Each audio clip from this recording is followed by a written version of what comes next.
Bienvenidos al Café Bíblico de Abril, los relatos de la pasión, muerte y resurrección en Mateo. El día de hoy vamos a ver el tema el rechazo del pueblo y la crucifixión. Esto está en Mateo 27, versículos del 1 al 56.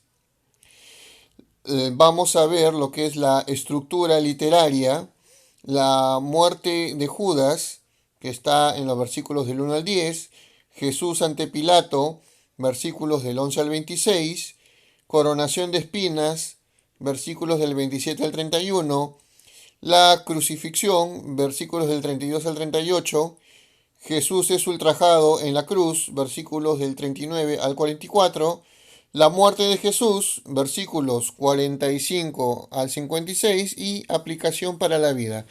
Recuerden que todo esto pertenece al capítulo 27. En cuanto a la estructura literaria, si, como pueden darse cuenta de la diapositiva, tiene una estructura concéntrica. Esto quiere decir que los temas extremos son comunes o complementarios. Por ejemplo, en las capas más externas tenemos el tema de la muerte del injusto y la muerte del justo. La muerte del injusto vendría a ser la muerte de Judas, que está en los versículos del 1 al 10, y se va a contraponer con el otro extremo, la muerte del hombre justo, o sea, la muerte de Jesús, versículos del 45 al 56. Otra capa interna vendría a ser el tema de la humillación del pueblo y de los soldados, que se va a subdividir en dos perícopas. Está Jesús ante Pilato, versículos del 11 al 26, y la coronación de espina, versículos del 27 al 31. Esto se va a contraponer con el relato de Jesús es ultrajado en la cruz. En ambos casos está el tema de la humillación.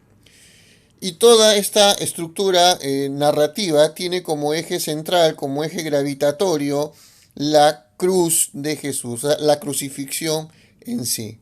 ¿Sí? Todo este relato donde está rodeado por el tema de la muerte, por el tema de la humillación, del desprecio, de la burla, tiene como punto central la ejecución de Jesús en la cruz. Un castigo deshonroso como lo vamos a ver más adelante.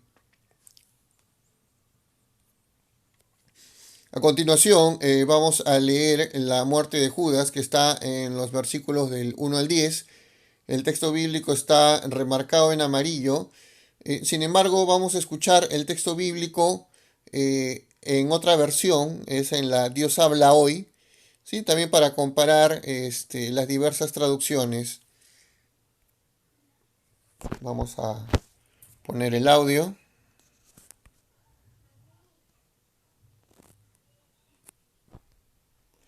Entonces empezamos con Mateo 27 del 1 al 10. San Mateo, capítulo 27. Cuando amaneció, todos los jefes de los sacerdotes y los ancianos de los judíos se pusieron de acuerdo en un plan para matar a Jesús. Lo llevaron atado y se lo entregaron a Pilato, el gobernador romano. Judas, el que había traicionado a Jesús, al ver que lo habían condenado, tuvo remordimientos y devolvió las 30 monedas de plata a los jefes de los sacerdotes y a los ancianos, diciéndoles: ¡He pecado entregando a la muerte a un hombre inocente! Pero ellos le contestaron: ¿Y eso qué nos importa a nosotros? Eso es cosa tuya. Entonces Judas arrojó las monedas en el templo y fue y se ahorcó. Los jefes de los sacerdotes recogieron aquel dinero y dijeron: Este dinero está manchado de sangre, no podemos ponerlo en el cofre de las ofrendas. Así que tomaron el acuerdo de comprar con él un terreno llamado el Campo del Alfarero, para tener un lugar donde enterrar a los extranjeros. Por eso, aquel terreno se llama hasta el día de hoy Campo de Sangre. Así se cumplió lo que había dicho el profeta Jeremías. Tomaron las 30 monedas de plata, el precio que los israelitas le habían puesto, y con ellas compraron el campo del alfarero, tal como me lo ordenó el Señor.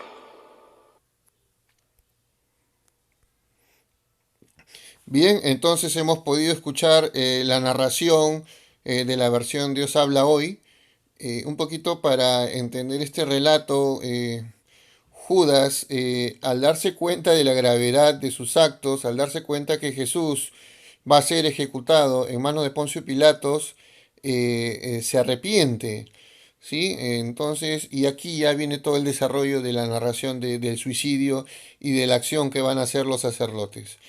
El relato empieza ubicándonos en el tiempo y lugar. De la casa del sumo sacerdote, donde se decidió darle muerte a Jesús, deciden llevarlo donde el procurador Pilato. Él era la autoridad máxima en el territorio de Judea y solo él podía autorizar la ejecución de un criminal. Hay que tener en cuenta que en la época de Jesús, por ejemplo, en lo que vendría a ser el territorio de Galilea, donde estaba Jerusalén y el templo, estaba bajo la administración directa del Imperio Romano.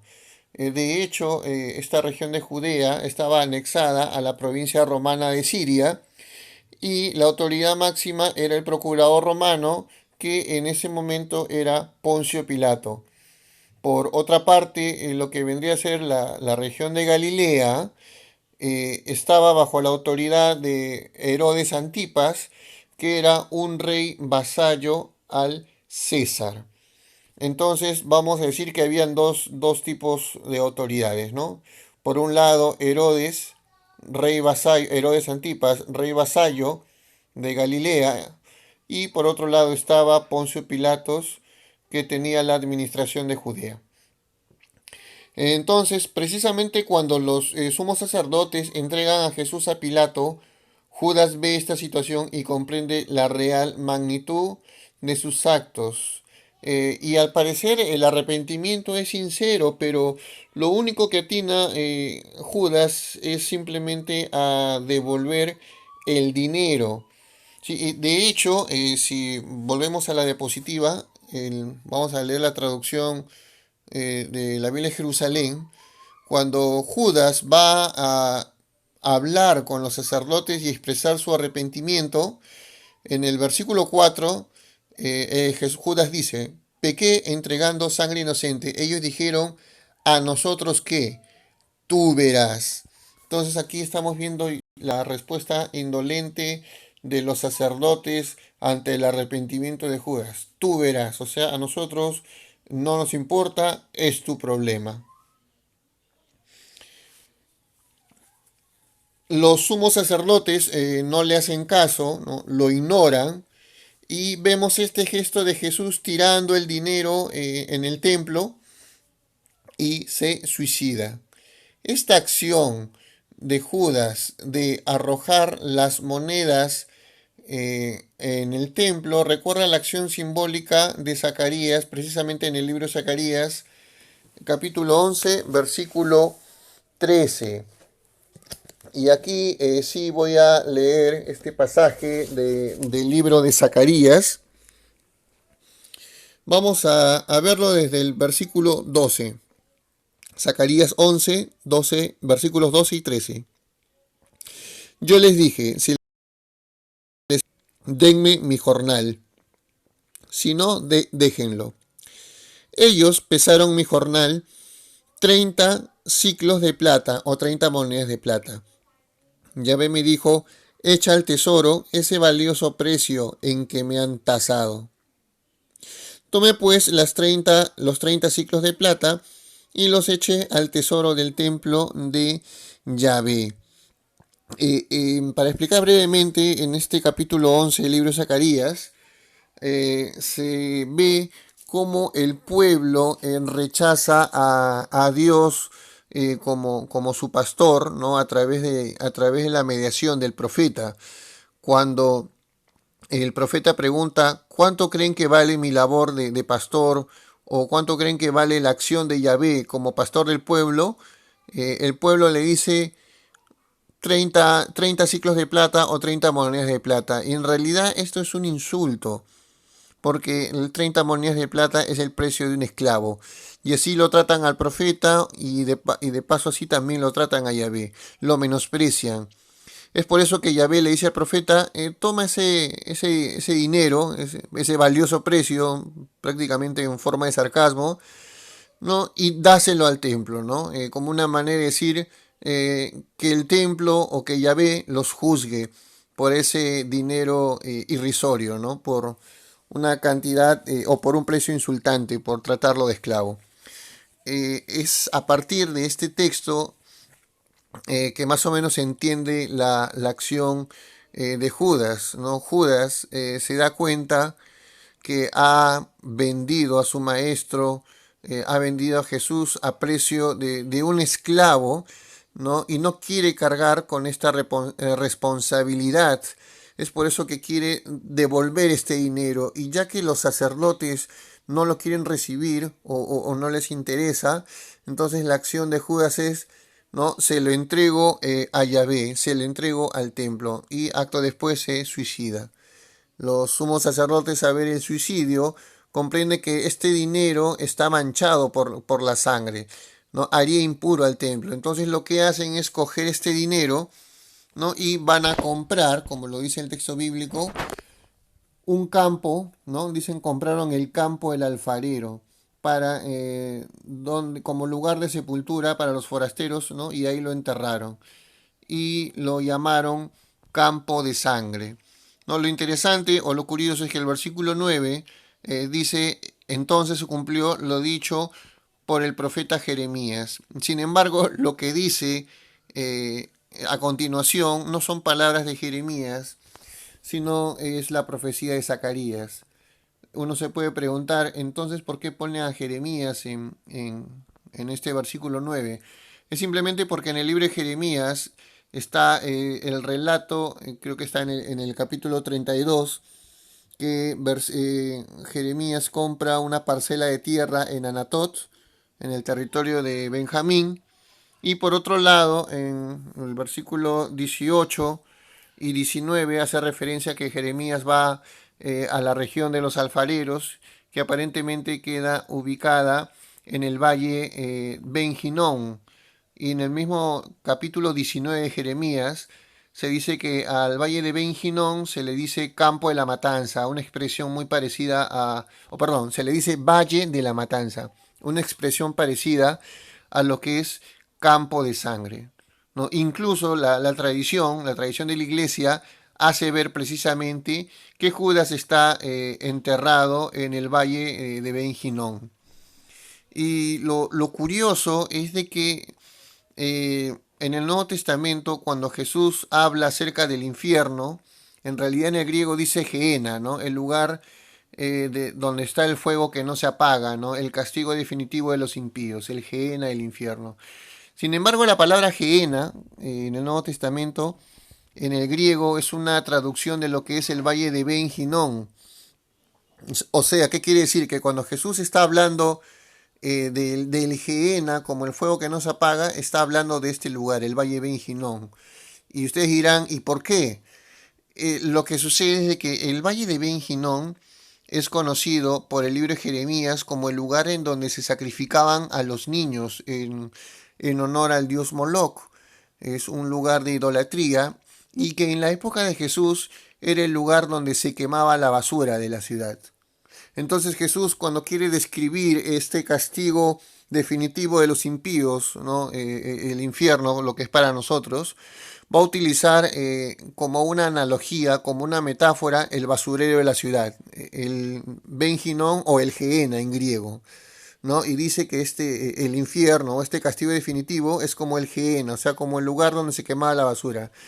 Pero este Gehenna es un fuego que no se apaga, ¿no? Y lo curioso es que precisamente Judas, el traidor, el que se suicida, está enterrado en el valle de Ben Hinnom o en el Gehenna. Continuando con la diapositiva, Judas se suicida producto de la desesperación y de no soportar la culpa. El suicidio era visto como algo malo en el judaísmo. Y esto es interesante porque en el mundo romano el suicidio sí era con honor o como una muerte honrosa, precisamente para no caer en mano de los enemigos o cuando tal vez por una acción pierdes el honor o por ejemplo, ¿no? Cuando un soldado romano recibe instrucciones de su superior y falla, es capturado por el enemigo, ¿no? Una manera de recuperar su honor es precisamente suicidándose, ¿no? Lo que en el mundo romano se conocía como la devocio o la devocio. En cambio, para el judaísmo era visto como algo pecaminoso, porque solamente Dios tiene el control, Él es el Señor de la vida y de la muerte. Bien, entonces aquí ya un poquito hemos visto el análisis de estos 10 primeros versículos. Vamos a continuar Jesús ante Pilato. ¿Sí? Igual vamos a leerlo de la traducción de la Dios habla hoy. A ver un momento.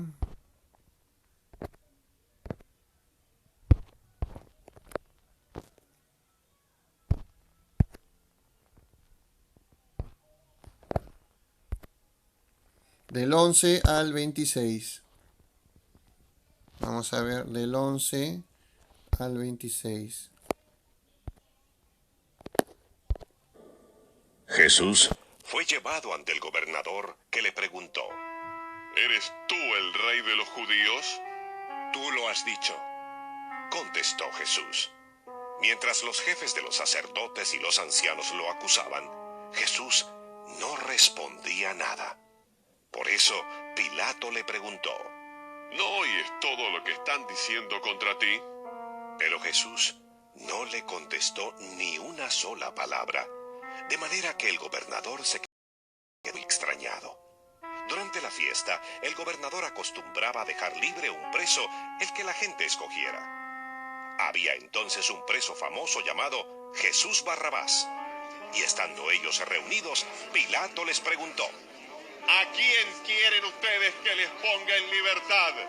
¿A Jesús Barrabás o a Jesús, el que llaman el Mesías? Porque se había dado cuenta de que lo habían entregado por envidia.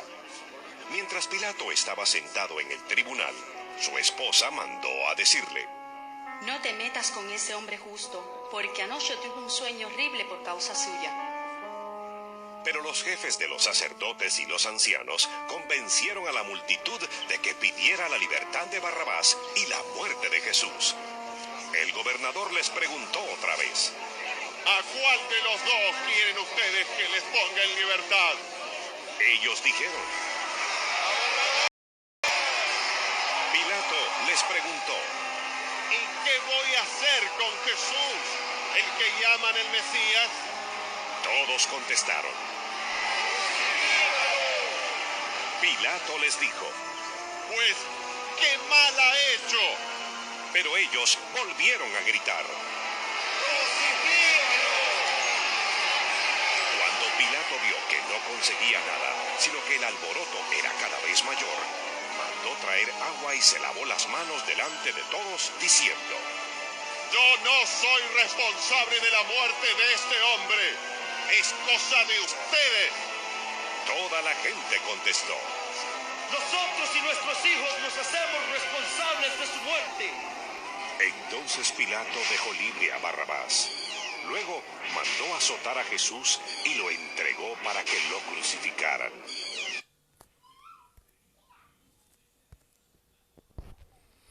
Entonces aquí hemos visto la narración de los versículos del 11 al 26. Acuérdense que el audio está en la versión de la Dios habla hoy. El texto que tenemos en amarillo es de la Biblia de Jerusalén. Sí, vamos a ver el análisis. Jesús es presentado ante Pilato bajo la acusación de sedición, o como una especie de subversivo, porque se proclama rey de los judíos.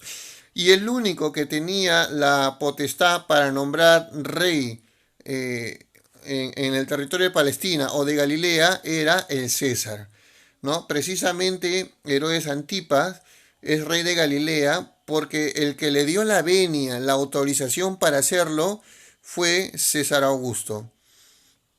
Jesús se niega a responder ante Pilato. Pilato aprovecha una costumbre de liberar a un preso en el contexto de la Pascua, donde se conmemora la liberación de Israel. No, es lo interesante, ¿no? Es una fiesta, la Pascua es una fiesta de liberación. ¿Qué es lo que hacía Pilato? Bueno, vamos a liberar, ¿no?, a un preso. Es consciente de que los líderes religiosos tienen envidia de Jesús y desea liberarlo, pero tampoco no quiere ser tan evidente. Sin embargo, los líderes religiosos incitan al pueblo a pedir la liberación de Barrabás, que es una persona que sí es culpable. Jesús se deslinda de la responsabilidad de lavarse las manos y dice la frase, ustedes vean. La misma frase con que los líderes religiosos también le dice, tú ve. En otras palabras, aquí estamos viendo un paralelo entre la acción que tienen los sacerdotes y Pilato. Ninguno de ellos quieren responsabilizarse de la muerte de Jesús, ¿no? Los sumos sacerdotes le dicen a Judas, es tu problema, ya tú ve. Pilatos, al lavarse las manos, también les dice al pueblo, es su problema, ustedes vean. En las preguntas de Pilato que hace al pueblo, ¿no?, ¿qué mal ha hecho?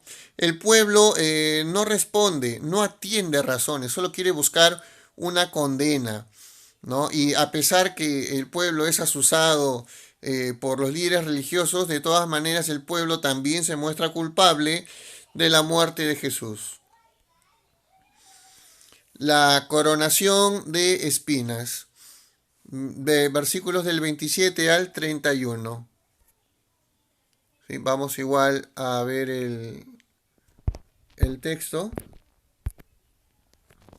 del 27 al 31. Los soldados del gobernador llevaron a Jesús al palacio y reunieron toda la tropa alrededor de él. Le quitaron su ropa. Lo vistieron con una capa roja y le pusieron en la cabeza una corona tejida de espinas y una vara en la mano derecha. Luego se arrodillaron delante de él y burlándose le decían: ¡Viva el rey de los judíos! También lo escupían y con la misma vara le golpeaban la cabeza. Después de burlarse así de él, le quitaron la capa roja, le pusieron su propia ropa y se lo llevaron para crucificarlo.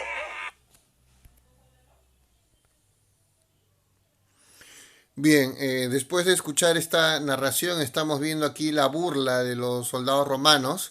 ¿Sí? Ellos quieren hacer una parodia de la coronación de un rey al estilo de los reyes griegos de Oriente, ¿no? El manto púrpura posiblemente sea el manto o la capa que utilizaban los soldados romanos, que era de un color rojo, que podía parecerse al púrpura.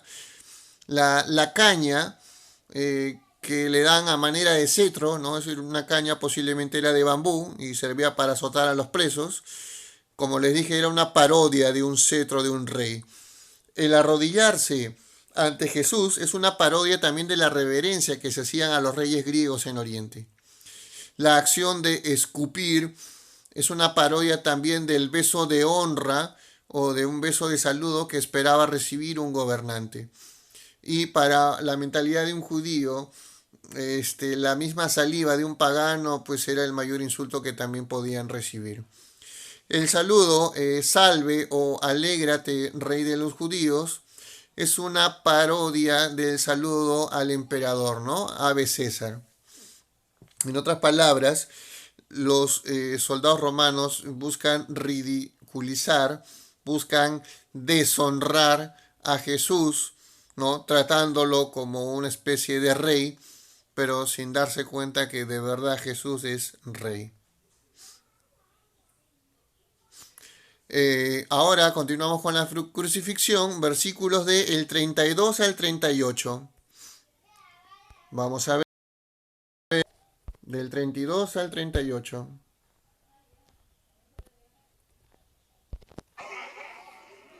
Al salir de allí, encontraron a un hombre llamado Simón, natural de Cirene, a quien obligaron a cargar con la cruz de Jesús.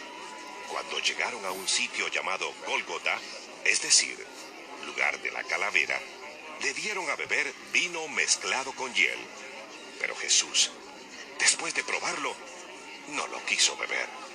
Cuando ya lo habían crucificado, los soldados echaron suertes para repartirse entre sí la ropa de Jesús.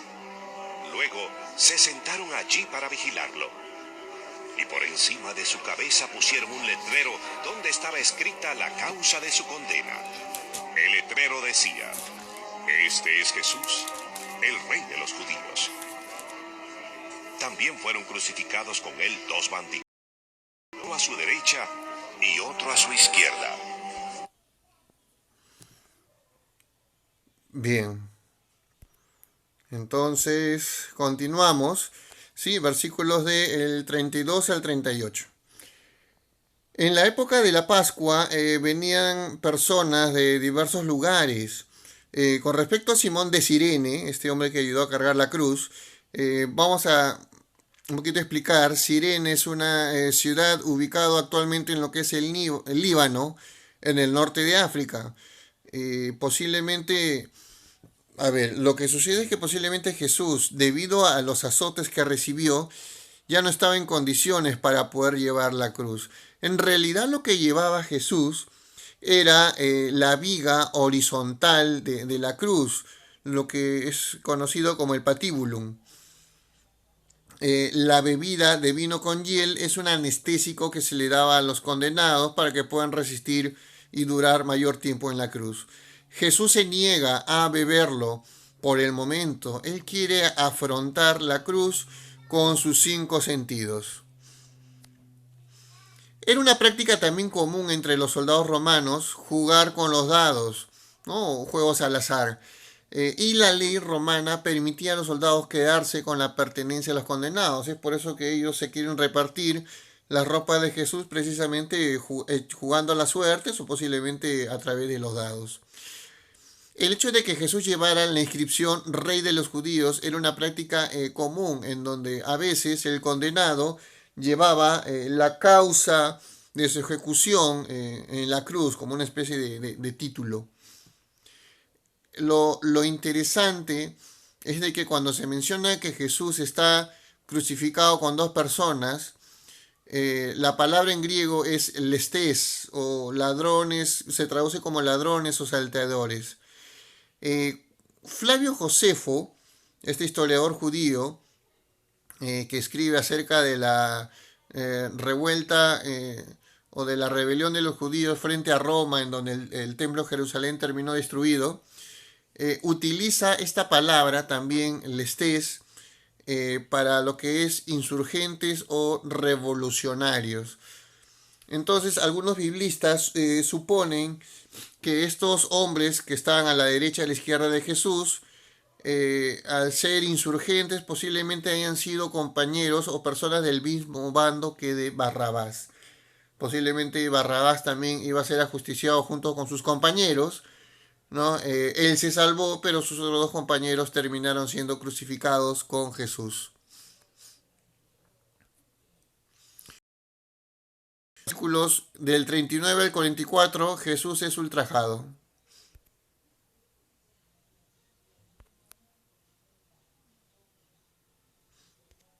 Los que pasaban lo insultaban, meneando la cabeza y diciendo: Tú ibas a derribar el templo y a reconstruirlo en 3 días.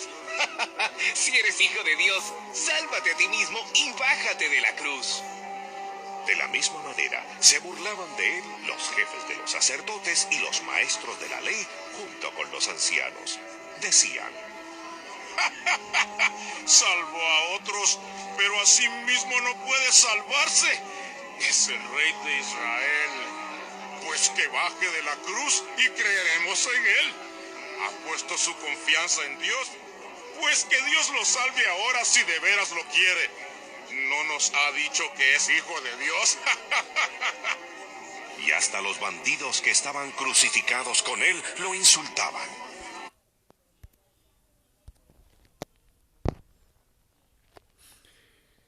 Las burlas y humillaciones de Jesús, al parecer, en este relato, están basadas en el Salmo 22.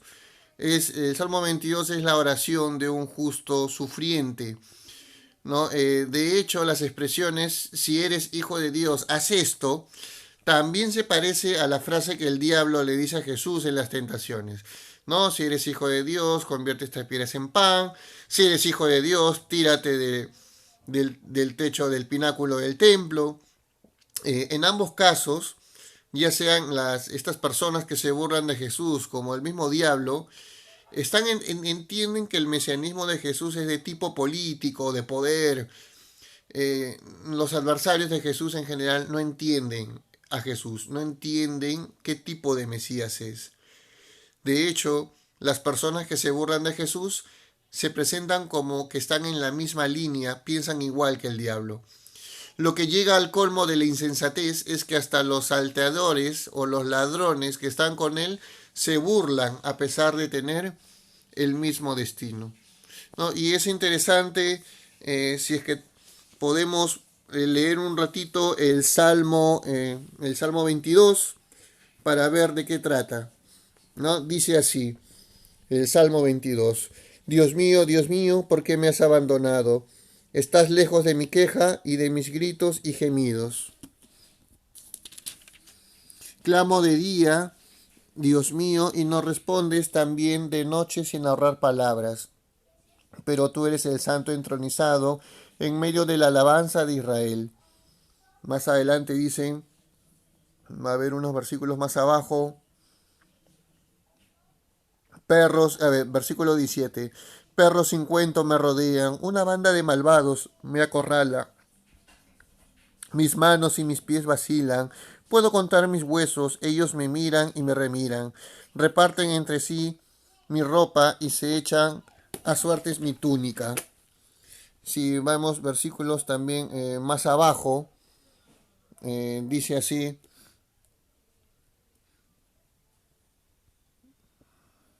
Al final ya cambia de tono el salmo. Después dice, pero tú, Yahvé, versículo 20, pero tú, Yahvé, no te alejes. Corre en mi ayuda, fuerza mía. Libra mi vida de la espada, mi persona de las garras de los perros. Sálvame de las fauces del león, mi pobre ser de los cuernos del búfalo. Contaré tu fama. Reunidos en la asamblea, te alabaré. Entonces es interesante cómo este Salmo 22, en donde se expresa la oración de un justo que sufre, ¿no? Sin embargo, como vemos que esta misma persona tiene confianza en Dios y sabe que Dios lo va a salvar. ¿Sí? Entonces también yo les invito como tarea que en su casa también puedan leer el Salmo 22 para que puedan rezarlo, puedan meditarlo, puede ser también su oración en estos tiempos de crisis. Bien, entonces continuamos, ¿sí? Vamos a ver. Continuamos con el siguiente pasaje. La muerte de Jesús, versículos del 45 al 56.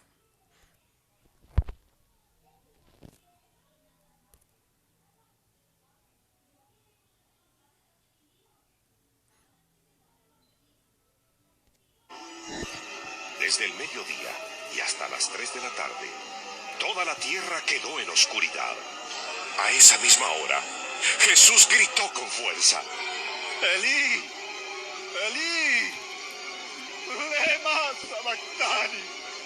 Es decir, Dios mío, ¿por qué me has abandonado? Algunos de los que estaban allí lo oyeron y dijeron: Este está llamando al profeta Elías. Al momento, uno de ellos fue corriendo en busca de una esponja, la empapó en vino agrio, la ató a una caña y se la acercó para que bebiera. Pero los otros dijeron: Déjalo, a ver si Elías viene a salvarlo. Jesús dio otra vez un fuerte grito y murió. En aquel momento, el velo del templo se rasgó en dos, de arriba a abajo. La tierra tembló, las rocas se partieron y los sepulcros se abrieron. Y hasta muchas personas santas que habían muerto volvieron a la vida. Entonces salieron de sus tumbas después de la resurrección de Jesús y entraron en la santa ciudad de Jerusalén, donde mucha gente los vio. Cuando el capitán y los que estaban con él vigilando a Jesús vieron el terremoto y todo lo que estaba pasando, se llenaron de miedo y dijeron: De veras, este hombre era hijo de Dios. Estaban allí, mirando de lejos, muchas mujeres que habían seguido a Jesús desde Galilea y lo habían ayudado. Entre ellas se encontraban María Magdalena, María la madre de Santiago y de José, y la madre de los hijos de Zebedeo.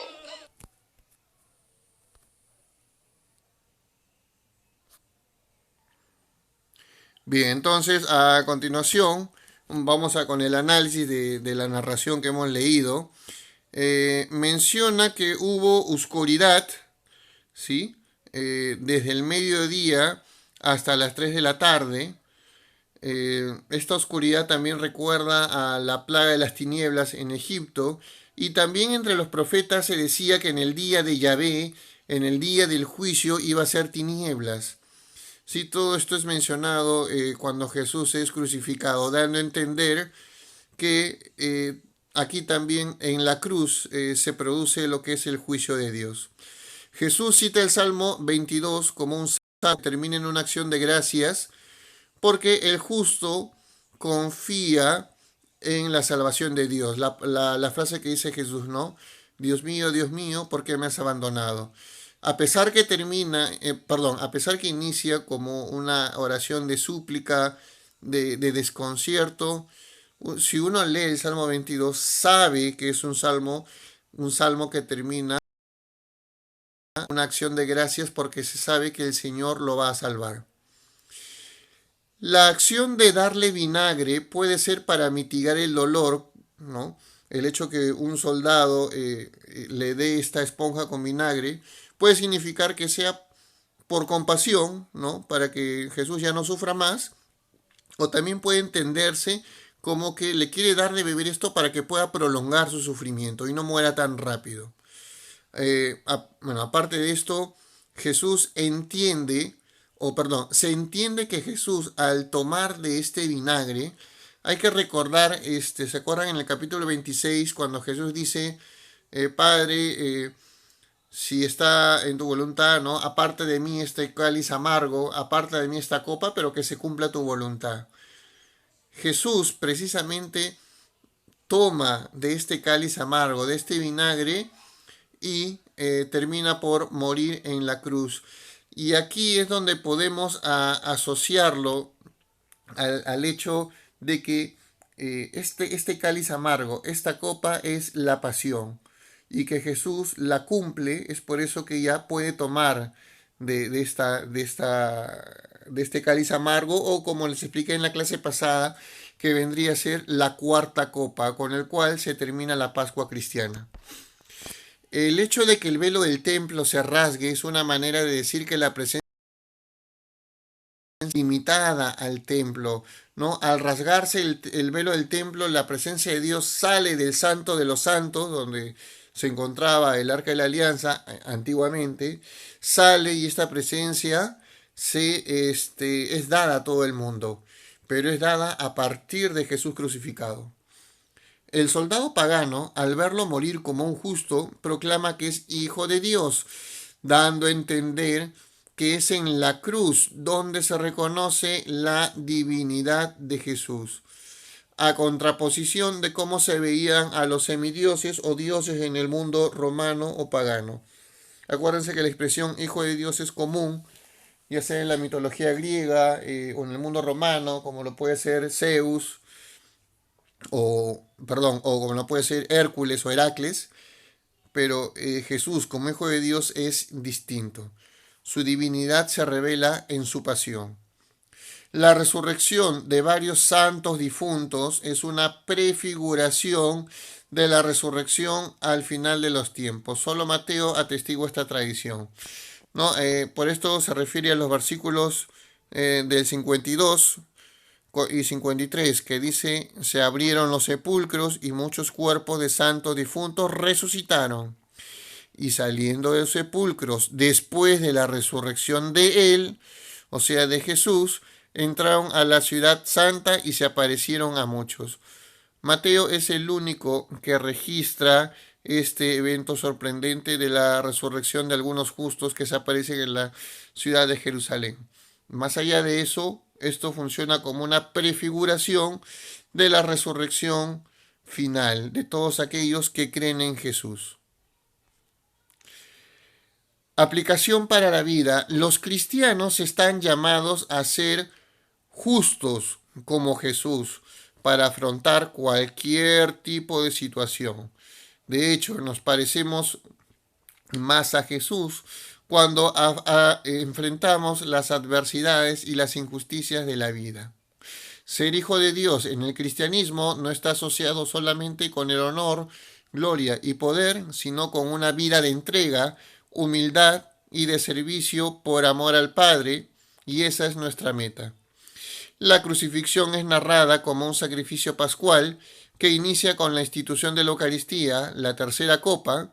Jesús es el cordero que termina siendo inmolado al beber la esponja de sangre, la cuarta copa, con la cual se termina la Pascua judía, ¿no?